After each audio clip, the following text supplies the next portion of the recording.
titre de la vidéo, j'ai mis arrête de t'excuser. Arrête de t'excuser de choisir telle ou telle direction. Arrête de t'excuser d'aimer ça ou de ne pas aimer ça. Arrête de t'excuser de sentir que ça c'est juste, que ça c'est pas juste. Arrête de t'excuser de faire ce que tu fais. Arrête de t'excuser d'être qui tu es. Vraiment, je note ça parce que je m'aperçois qu'il y a beaucoup de personnes, et je sais pas si c'est ton cas, mais qui n'osent pas, mais plus que ça, c'est-à-dire qu'ils n'osent pas parce que se mettre à la place des autres en se disant c'est pas bien, je devrais faire autrement, c'est pas juste, t'es qui pour penser ça, pourquoi t'aimes ça, pourquoi t'aimes pas ça, bref, donc il y a quelque chose qui est sans arrêt, souvent en tout cas, porté à l'extérieur, et donc cette notion d'arrêter de s'excuser, pour moi, c'est fondamental. Personne nous a demandé d'être là en vie, et deux, personne nous attend en termes de production, en termes de, je veux dire, à la base. Après, j'imagine que vous avez vu dans les relations que quelque chose s'installe en termes d'attente fréquemment chez les gens de ce qu'on devrait faire, ce qu'on ne devrait pas faire, etc. Mais vraiment, je reviens à cette notion de base de ne pas s'excuser, c'est-à-dire on est là, personne nous a demandé quoi que ce soit et personne n'attend quoi que ce soit, et c'est pas un tel, ni toi ni moi, qu'allons changer le monde. Donc, à la fois on a une responsabilité d'agir pour le bien, mais pas le bien ou le mal, pour quelque chose qui est juste au service de l'ensemble, mais surtout qui nous respecte d'abord en fait. On voit si quand on se respecte, ça respecte pas les autres, là ça déconne, oui, mais si déjà le premier curseur, le premier indicateur de respect de soi, il n'est pas là, c'est compliqué de pouvoir s'exprimer et d'être vraiment qui on est.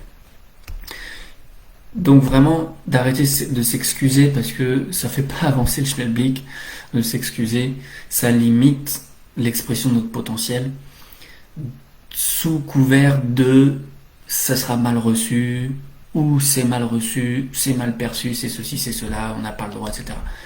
Donc derrière l'arrêter de s'excuser, il y a cette notion d'autorisation à choisir cette vie-là, cette maison-là, ce mec-là, cette femme-là, cette chose-là, ce matériel-là, ce qui nous plaît, ce qui nous plaît pas, de vivre ce qu'on a envie de vivre, et vraiment de s'autoriser à se respecter, déjà. Sans ça, déjà, c'est inutile de prendre sa place dans le monde, si on n'arrive même pas à se respecter, soit sur...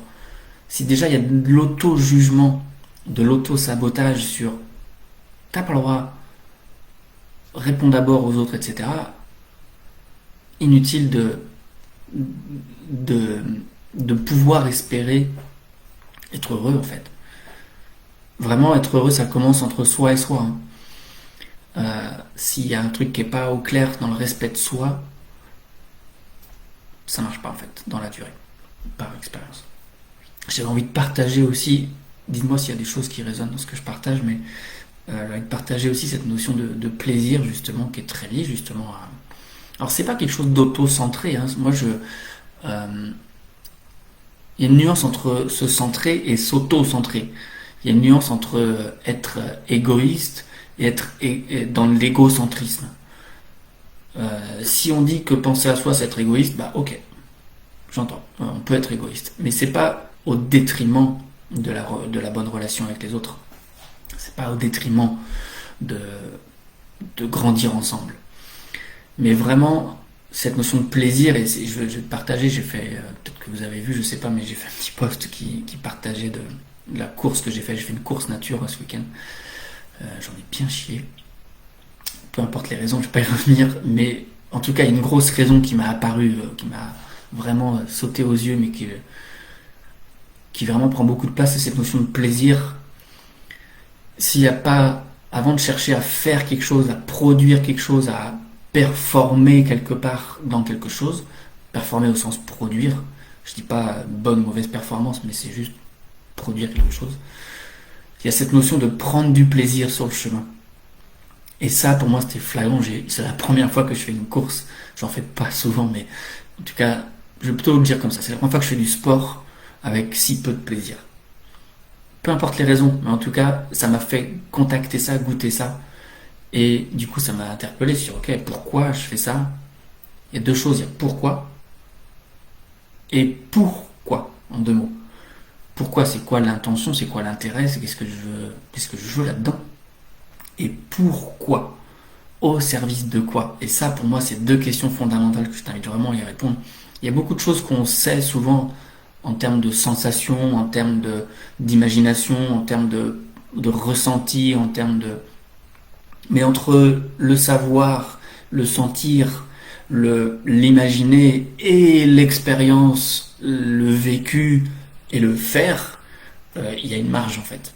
Et du coup, c'est comment on arrive à unir ce qu'on ressent, ce qu'on imagine, ce qu'on sait, etc., à l'action, à la performance, à l'expérience, au vivre, comment on fait le lien entre les deux. Pour moi, c'est vraiment cette notion de mettre de la clarté sur pourquoi on fait les choses, au service de quoi, et est-ce qu'il y a le plaisir sur le chemin qui relie les deux. S'il n'y a pas de plaisir, c'est chaud de relier les deux. Et du coup, ça fait vraiment quelque chose de... comment je peux dire ça? Ça freine déjà euh, en termes de performance, certes, mais ça freine aussi l'implication et l'énergie mise à disposition pour aller dans cette direction-là. Et ça, pour moi, c'était flagrant. J'avais pas de jambes du tout. J'étais incapable de faire l'effort supplémentaire. Enfin bref, c'était intéressant. Et du coup, ça m'invite à vous partager cette notion de plaisir sur le chemin et où est plaisir, joie, même si c'est... Voilà, on pourrait discuter là-dessus, mais je vais volontairement regrouper ça. Mais où est le plaisir dans tes actions? Où est la joie, même dans les moments difficiles? Où es-tu capable de ressentir ou de faire jaillir de la joie ou du plaisir dans tes actions, dans ton quotidien? Quelle qu'elle soit d'ailleurs, dans ta vie perso, dans tes relations, dans ta vie professionnelle, quand tu mets en place un projet, etc., quand tu vends tes services, euh, quand tu t'associes à... Bref, où est la place du plaisir? Est-ce qu'il y a le droit? Est-ce que tu t'autorises? Est-ce que tu t'excuses quand tu prends plaisir? Est-ce que quand il y a trop de joie, c'est, oh, on va pas trop quand même en montrer, ce serait mal vu, ce serait... Tu vois, mais vraiment, je t'invite à être attentif à quel endroit tu t'accordes, tu t'autorises à vivre, sentir, faire l'expérience du plaisir. Ça fait partie pour moi de notre alchimie de base, cette notion de plaisir, cette dynamique de vie, ce désir, plaisir. C'est ce qui nous met en mouvement dans la vie et c'est ce qui nous permet de continuer le mouvement quand il y a du plaisir. Le petit enfant, quand il voit quelque chose, il a envie, il a un désir, donc il y va, ça nous met en mouvement. Donc quand on clarifie le désir, ça facilite l'action. Et quand il y a du plaisir en lien avec ce désir qui est expérimenté, ça entretient, ça permet de grandir et de s'améliorer et de continuer l'expérience. Donc cette dynamique de vie-là, qui est notre alchimie de base quelque part, elle est là en permanence en fait. Elle est contactable en permanence. Et ma proposition là, dans ces quelques minutes-là, c'est d'aller t'interpeller sur à quel endroit. Prends une journée, par exemple, prends tes 5 derniers jours, très concrètement, où j'ai pris du plaisir. Dans quel endroit? Dans quelles circonstances? Combien de temps? Dans quel état j'étais? Qu'est-ce qui a permis ça? Qu'est-ce qui a empêché ça? Vraiment, tout ça, c'est des questions pour moi qui sont importantes parce que c'est ce qui fait vibrer le moteur en fait. C'est ce qui donne l'énergie. Alors c'est pas suffisant, j'entends, dans la durée. C'est pas ça qui fait tout. Ok. Mais si ça c'est pas là déjà, c'est chaud en fait. C'est compliqué d'aller plus loin, de continuer, de croire en son, en ses désirs, en la réalisation de ses désirs. C'est compliqué d'avoir foi en la vie, de valider que le désir est vrai, etc. S'il n'y a pas le plaisir, si ça vibre pas à l'intérieur, il y a déjà un truc il y a un bon indicateur en tout cas de est-ce que je suis sur le bon chemin. Après, je suis peut-être sur le bon chemin, mais peut-être que je m'autorise pas. et c'est là aussi où je veux attirer l'attention, c'est souvent le cas.